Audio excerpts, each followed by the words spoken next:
یہ یاد رکھیں، انسانی معاشرے میں، روحانی معاشرے میں کبھی بھی کسی سیاسی بنیاد پر وحدت پیدا ہو ہی نہیں سکتی۔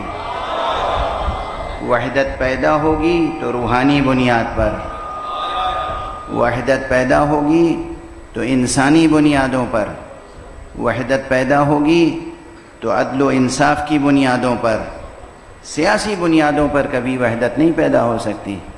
اس لیے کتنے ہی سیاسی بیانیے درست کر لیے جائیں، ان سے نہ اسلام کو فائدہ ہوگا اور نہ مسلمانوں کو فائدہ ہوگا، نہ انسانوں کو فائدہ ہوگا۔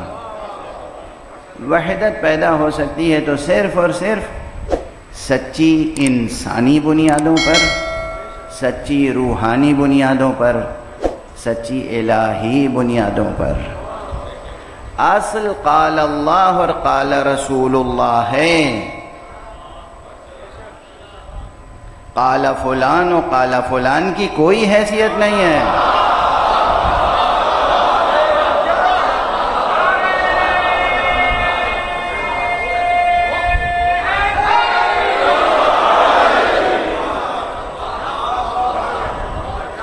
اصل قال اللہ اور قال رسول اللہ۔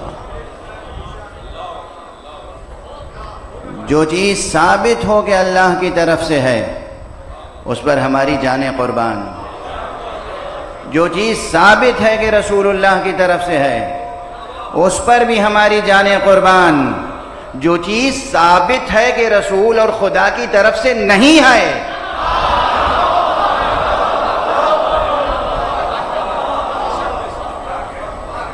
اس کی طرف ہمیں ترچھی نگاہ بھی ڈالنے کو راضی نہیں ہے۔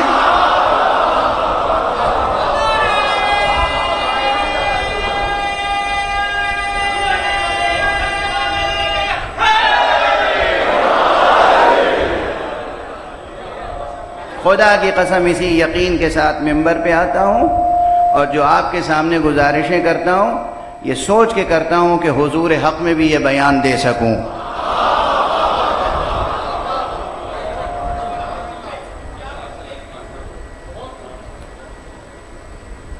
ایک متوازی سلسلہ تو روز ازل سے چل رہا ہے۔ یہ یاد رکھیے کہ جو کسی نبی کے مقابل میں آتا ہے اور نبی کو رد کرتا ہے وہ نبی کو رد نہیں کرتا، خدا کو رد کرتا ہے۔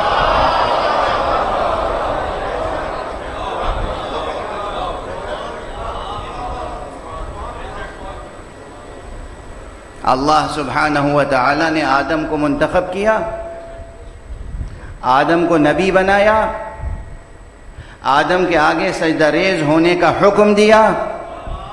جس نے آدم سے سرتابی کی اس نے آدم سے سرتابی نہیں کی، خدا کے حکم سے منکر ہوا، اور نتیجہ کیا ہوا؟ قیامت تک کے لیے رجیم و لعین، مردود بھی ہوا ملعون بھی ہوا۔ تو جب بھی کوئی کسی نبی کو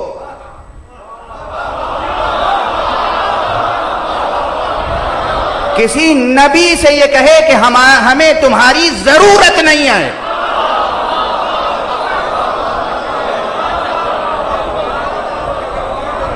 تو پھر اس کے لیے مطلع بالکل بے غبار ہے۔ صلوات پڑھ دیجئے محمد و آلہ۔